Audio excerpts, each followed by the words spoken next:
नमस्कार, स्वागत है आपका और आप देख रहे हैं अपना YouTube channel remake एडुपाथ। HLO app, जी हाँ, हाउस लिस्टिंग ऑपरेशन ऐप जो भारत की जनगणना 2027 में उपयोग में लिया जा रहा है। आज हम बात करेंगे सुपरवाइजर मॉड्यूल का। जी हाँ, एचएलओ ऐप में आपको प्रगणक मॉड्यूल है, सुपरवाइजर मॉड्यूल है, चार्ज अधिकारी का अपना मॉड्यूल है। तो आज बात करेंगे हम सुपरवाइजर मॉड्यूल पे। तो चलिए वीडियो को शुरू करते हैं और वीडियो को शुरू करने से पहले आपसे आग्रह करेंगे, पहली बार चैनल पे हैं तो चैनल को सब्सक्राइब कीजिए, कंटेंट पसंद आता है तो लाइक शेयर जरूर करें। चलिए देखते हैं। एचएलओ सुपरवाइजर ऐप में आपको सुपरवाइजर को जो डाटा सत्यापन करना होता है और उसमें उनकी भूमिका क्या होती है, क्योंकि सारा एंट्री जो होता है वो प्रगणक के द्वारा किया जाता है। और जब वो अपने मॉड्यूल पे जाते हैं एचएलओ के ऐप पे, तो उनके मॉड्यूल पे आपको 6 अलग अलग आइकन्स दिखते हैं, जिसमें आपको हाउस एंट्री दिखाता है, अपडेशन दिखाता है, उसके बाद सिंक एडिट डाटा दिखाता है, उसके अलावा उनको दिखाता है आपको जो समरी दिखाता है, सिंक दिखाता है और उनको दिखाता है आपको डाटा कंप्लीट करने का। वो डाटा कंप्लीट करके जब सबमिट चीजें याद जब वो करते हैं, सिंक करते हैं, तो वो सिंक करने के बाद वो डाटा आपके पास आता है। अब डाटा आपके पास आता है, अब आपको उसको वेरिफिकेशन करने की बारी आती है। तो चलिए देखते हैं कि आप कैसे उसको वेरिफिकेशन करेंगे और वेरिफिकेशन का आखिर मतलब होता क्या है। चलिए, जब आप लॉगिन करेंगे, ध्यान दें कि कैसे रजिस्ट्रेशन करेंगे, कैसे लॉगिन होगा, इससे संबंधित हमने एक अलग से वीडियो बना रखा है। एचएलओ ऐप में कैसे रजिस्ट्रेशन करें उसकी डिटेल्स के लिए आप प्लेलिस्ट में जाके उसको आप देख सकते हैं। यहाँ हम सीधे समझते हैं कि आपने लॉगिन कर लिया है और कैसे आप डेटा को वेरीफाई कीजिएगा, उस पे जाएंगे। अब पर्यवेक्षक का जो एचएलओ ऐप है उसका होम पेज ये आपको ऐसे आएगा। होम पेज पर सुपरवाइजर के अधीन नियुक्त प्रगणक, ध्यान रखने की जरूरत है कि एक सुपरवाइजर के नीचे लगभग 6 प्रगणक दिए जा रहे हैं। तो यहाँ कहा गया कि उनके अधीन नियुक्त प्रगणक और उनके संबंधित एचएलबी की सूची होगी। कहां से आप देख सकते हैं, ये ड्रॉप डाउन मेनू है, इसको क्लिक करेंगे तो वो दिखेगा। यहाँ कभी अभी एक का देख रहा है, उसके बाद अगर क्लिक करके देखना चाहेंगे तो सबकी डिटेल्स यहाँ से मिलेंगे। अब एचएलबी से संबंधित सभी विवरण प्राप्त करने के लिए एचएलबी विवरण को प्राप्त करें। अब क्या करना होगा, मान लीजिए कि ये व्यक्ति है, इसके डिटेल्स को जानना होगा, तो यहाँ ये लिखा हुआ पीले में जो है इस पे क्लिक करेंगे तो इसका सारा डिटेल खुल के आ जाएगा। मान लीजिए किसी और दूसरे का हमें देखना है तो यहाँ क्लिक कीजिएगा, दूसरा जो प्रगणक है उसको आप सिलेक्ट कीजिए और फिर डिटेल्स देखिए, उसका डिटेल्स आपको आ जाएगा। अब देखते हैं आगे क्या कहा जा रहा है। यदि किसी समय प्रगणक की सूची प्राप्त नहीं होती, मान लीजिए गेट डिटेल्स कहते हैं, उसकी सूची प्राप्त नहीं होती, इसका अर्थ यह है कि नेटवर्क में कोई ना कोई समस्या है। सुपरवाइजर कुछ समय बाद पुनः प्रयास कर सकता है। क्लियर है। अब चलिए, डाटा जब सिंक हुआ रहता है तब चीजें आपके सर्वर पे आपको देखनी शुरू हो जाती है। ध्यान रखिएगा, वो आपको दिखता नहीं है विचार पदाधिकारी को। आगे चलते हैं। अब देखिए, यहां अगर होम पेज पे आते हैं तो यहाँ एक देखिएगा हॉरिजॉन्टली 3 डंडा बना हुआ है। यहाँ पे यह एक मेनू बार है और इसको कहा जाता है नेविगेशन ड्रावर। अब इस जो नेविगेशन ड्राइवर जो हैमबर्गर आपको मेनू कहा जाता है, इसमें आखिर होता क्या क्या है। ऐप में लॉगिन करने के बाद उपयोगकर्ता को अन्य संबंधित विकल्पों के लिए ऊपर बाईं ओर नेविगेशन ड्रॉअर मिलेगा। इसमें कौन कौन से विकल्प होंगे, इसमें विकल्प होगा पहला अबाउट, यानी हमारे बारे में, यानी ऐप के बारे में जानकारी। दूसरा होगा यहाँ पासवर्ड, आपको चेंज का पासवर्ड बदलें, पासवर्ड बदलने के लिए उपयोग किया जाता है। उसके बाद आता है एचएलबी मैप, आपको दिख रहा है एचएलबी आपको मैप। अब एचएलबी मैप में आखिर क्या होता है, एचएलबी मैप में आप एचएलबी मैप डाउनलोड करने के लिए उपयोग इसमें किया जाता है और पीडीएफ देखने के लिए मोबाइल में जो पीडीएफ व्यूअर है उसके आधार पे और उसके द्वारा आप देख सकते हैं। आप एचएलबी मैप यहाँ से डाउनलोड कर सकते हैं।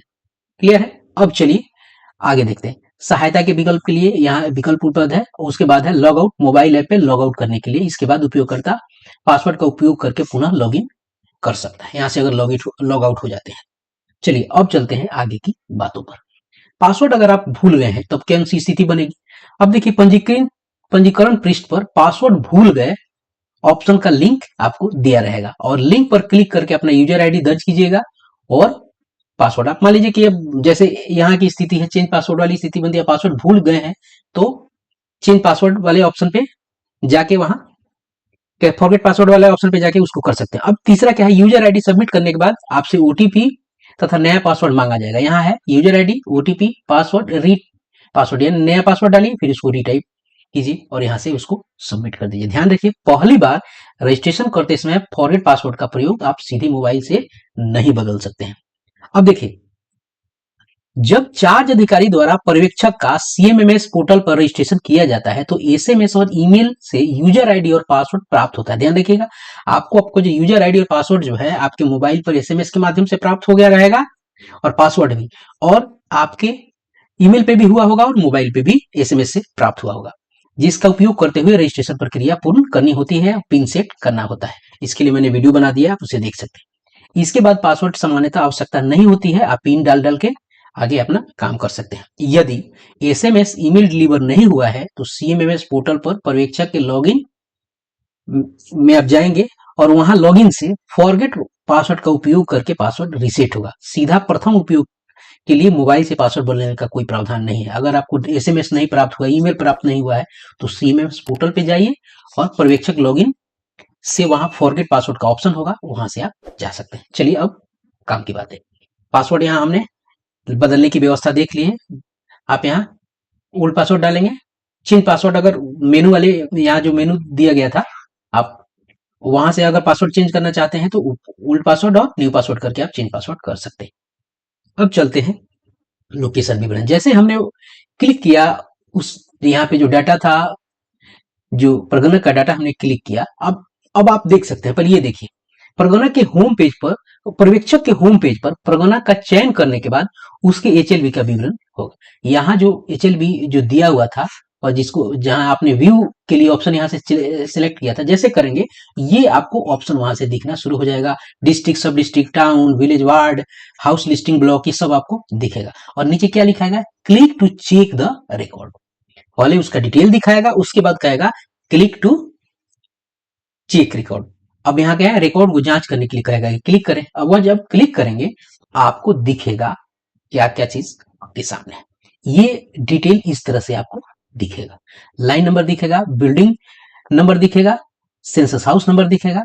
अब यह क्या करता है, यह क्या करता है, यह क्या करता है, हम एक एक करके आप बता रहे हैं। पर्यवेक्षक को ड्रॉप डाउन सूची में सभी लाइन क्रमांक दिखाई देंगे। ध्यान रखिएगा, इसमें जितनी भी लाइन उसने बनाई होगी प्रगणक ने, सब आप एक एक करके देख सकते हैं और आपको एक एक करके देखना है जितनी लाइन बनी होगी।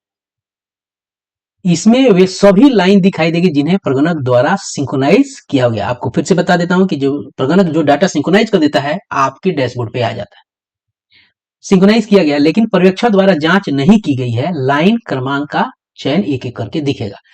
यहाँ है कि अगर आपने सिंक्रोनाइज कर दिया गया वो नहीं दिखेगा, लेकिन जो अनसिंक्रोनाइज्ड है आपके द्वारा और प्रगणक के द्वारा सिंक्रोनाइज है वो आपको दिखेगा। यहाँ सीधी सी बात है, जब न्यूमरेटर सिंक्रोनाइज करता है तो आता है सुपरवाइजर के पास, वो इसकी जांच करता है, सुपरवाइजर सिंक्रोनाइज कर जाता है, ये चल जाता है आपको चार्ज ऑफिसर के पास। क्लियर है? अब यहाँ देखेंगे, मान ली हमने इस लाइन, ये लाइन अभी सेलेक्ट है। अब यहाँ एक बटन है फेच। फेच बटन लाइन क्रमांक का उपयोग करके डेटा फेच करेगा। इसको जैसे करेंगे डिटेल, आप यहाँ जैसे फेच पे आप जाएंगे तो जो भी डाटा भरा हुआ है वो सारे आ जाएंगे। यानी इस लाइन को, यानी फेच बटन को क्लिक करके उसको फेच करेगा, यानी पूरी डिटेल्स को देखेगा। तो क्या होगा कि पहले से भरा हुआ डेटा आप बोलेगा क्या, ये कि view already field data, button परिवार का भरा हुआ फॉर्म दिखाएगा। फेच करेंगे तो, और पूरा भरा हुआ डाटा वो आपको क्या करेगा, दिखाएगा, पहले से भरा हुआ डेटा। और बटन का परिवार करके आपको पूरा डिटेल देखेंगे। और स्क्रीन में पर्यवेक्षक की समीक्षा के लिए भरे गए 34 प्रश्नों के उत्तर आपको जाएंगे। जैसे अब जब इसको फेच कीजिएगा, ये आपको डिटेल दिखाने के लिए यहां कहेगा आपको व्यू ऑलरेडी फील्ड डाटा, किसको, 173 का, उसको दिखाएगा। अब उसको, और उसके सारे 34 प्रश्न आप यहां से इस तरह से देखना शुरू कर देंगे। अब यहां लिखा हुआ है ना, पेज फॉर 173। अब इसमें डेटा में किसी प्रकार का सुधार एवं अद्यतन करने के लिए टिप्पणी बटन, यदि पर्यवेक्षक चाहे तो टिप्पणी बटन पर क्लिक कर सकता है। टिप्पणी बटन पर क्लिक करने के बाद बॉक्स में टिप्पणी भी जोड़ सकते हैं। यदि रिकॉर्ड सही है तो रिकॉर्ड की जांच पूरी करने के बाद ओके बटन क्लिक करें। अब देखिए, जैसे आपने व्यू ऑलरेडी फिल डाटा को करेंगे तो आपको इस तरह से चीजें दिखाई देगा। अब आपको इसमें रिमार्क कोई डालना है, आपको लग रहा है कि कहीं ना कहीं कोई संदेह है, तो आप रिमार्क बटन पे क्लिक करके रिमार्क डाल सकते हैं। कैसे डालेंगे वो हम आपको बताएंगे। अगर चीजें ओके है तो आप यहां से ओके कर देंगे। अभी सिंह की बारी नहीं आई। अब चलिए हम रिमार्क्स को समझते हैं। अब टिप्पणी देना, टिप्पणी बटन पर क्लिक करने के बाद जैसा कि यहाँ दिखाया गया है, स्क्रीन खुल जाएगा। इस तरह से स्क्रीन आपको खुल जाएगा। आपने जैसे यहाँ रिमार्क किया है फेचिंग रिकॉर्ड कंप्लीट नेविगेशन, यहाँ आप रिमार्क्स में आए हैं तो यहाँ रिमार्क्स के लिए बटन खुल जाएगा। तो अब आप यहाँ रिमार्क्स डाल सकते हैं। क्या रिमार्क डालेंगे? रिकॉर्ड में किसी भी विसंगति की स्थिति में पर्यवेक्षक को उचित टिप्पणी करके सबमिट बटन पर क्लिक करना होगा। यहाँ सबमिट बटन आप क्लिक कर देंगे। ये आपको पर्यवेक्षक द्वारा जो टिप्पणी दी गई है ये गणन करता है, यानी प्रगणक को एसएमएस के माध्यम से उसको प्राप्त हो जाएगा। यानी एसएमएस उसको प्राप्त होगा जिसमें एचएलबी नंबर, लाइन नंबर और परीक्षक द्वारा टिप्पणी आपको मिलेगा एसएमएस के माध्यम से। और यदि गणनाकर्ता को एसएमएस प्राप्त हो जाता है तो पर्यवेक्षक द्वारा दी गई त्रुटि को सुधारने के लिए सिंक के बाद उसको आप संपादित करेगा। आप विकल्प का उपयोग कर सकता है। ठीक है, सिंक के बाद उसमें ऑप्शन आते हैं वो, यानी एडिट आफ्टर सिंक का, उसका उपयोग करके उसे आप सुधार कर सकते हैं। और सुधार करने से पहले मैं आपको जरूर कहूंगा कि प्रगणक को आप जरूर बता देंगे कि सुधार करने जा रहा है तो समरी में जाके उसकी डिटेल्स कुछ जो है वो नोट जरूर कर लेगा। नहीं तो उसको फिर से सारा डाटा भरना होगा और डाटा भरने के लिए उसको फिर से उसके दरवाजे पर जाना पड़ेगा। कहीं अगर कोई चीजें गड़बड़ है उसको सुधार अगर वो अपने इंड से कर सकता है तो ठीक है, अन्यथा की स्थिति में अगर दरवाजे पे जाना होगा तो जाना ही पड़ेगा ही। खैर आगे बढ़ते हैं। अब यह है डाटा सिंक करना। डाटा को सिंक्रोनाइज कभी भी और कितनी बार भी आपको किया जा सकता है। सिंक बटन ये हो गया। व्यू से आपने उसकी डिटेल को देख लिया और जैसे सिंक पे क्लिक करते हैं आपको क्या होगा, इज द एचएलबी कंप्लीटेड। आपको सिंक यानी ये आपको यहां आपको सिंक करने के बाद ये साइन आपको करना पड़ेगा। आगे लिखा हुआ है, दिखा देता हूं मैं। और कितनी बार भी इसको आप सिंक कर सकते हैं। डेटा सिंक्रोनाइज करने के बाद करने के लिए सिंक्रोनाइज पर क्लिक करें और यदि डेटा उपलब्ध है तो सिंक्रोनाइज हो जाएगा। हो सकता है जिसे आपने पहले सिंक्रोनाइज कर दिया तो वो डेटा दिखेगा नहीं और वो सिंक्रोनाइज होगा भी नहीं, क्योंकि वो पहले से सिंक्रोनाइज हो गया है। और यहाँ जब दिखेगा नहीं तो सिंक्रोनाइज नहीं होने की बात आती ही नहीं है। यानी जो सिंक्रोनाइज नहीं हुआ है वहीं आपको वैसे दिखेगा भी। चलिए आगे बात करते हैं। यह भी संभव है कि यहाँ जैसे कहा जा रहा है कि डेटा सिंक्रोनाइज करने के बाद सिंक्रोनाइज पर क्लिक करें, यदि डेटा उपलब्ध है तो सिंक्रोनाइज हो जाएगा। ठीक है, अगर पहले से डेटा उसमें उपलब्ध है तो वो सिंक्रोनाइज हो जाएगा। चलिए आगे बात करते हैं। रिकॉर्ड सिंक्रोनाइज होते ही प्रगणक को टिप्पणियों के लिए एसएमएस प्राप्त होगा। अब देखिए यहां आप जैसे उसको टिप्पणी किया, सिंक्रोनाइज आपने किया। अब यहां कह रहा है कि रिकॉर्ड सिंक्रोनाइज होते ही प्रगणक को टिप्पणी, अगर टिप्पणी की गई है और सिंक्रोनाइज जैसे किया, ये सर्वर के माध्यम से उसको एसएमएस प्राप्त हो जाएगा। अगर कोई टिप्पणी है ही नहीं तब भी ये सिंक्रोनाइज होकर डाटा सेव हो जाएगा। यदि ड्रॉप डाउन सूची में कोई लाइन नहीं है तो इसका मतलब यह है कि सर्वर पर अब तक उपलब्ध सभी लाइनें सुपरवाइजर द्वारा देखी जा चुके हैं। जो मैं बात कर रहा था वो आ गया है। दोबारा लॉग इन करने पर उसे नई लाइन मिल सकती है यदि इन्यूमरेटर द्वारा सिंक्रोनाइज की गई है। अगर यहां कोई डेटा नहीं दिखता है, कोई लाइन नहीं दिखता है, इसका मतलब यह है कि सुपरवाइजर द्वारा वो सारा डाटा जो है यहाँ देखा जा चुका है, उसको सिंक्रोनाइज किया जा चुका है, इसीलिए वो यहाँ नहीं दिख रहा है।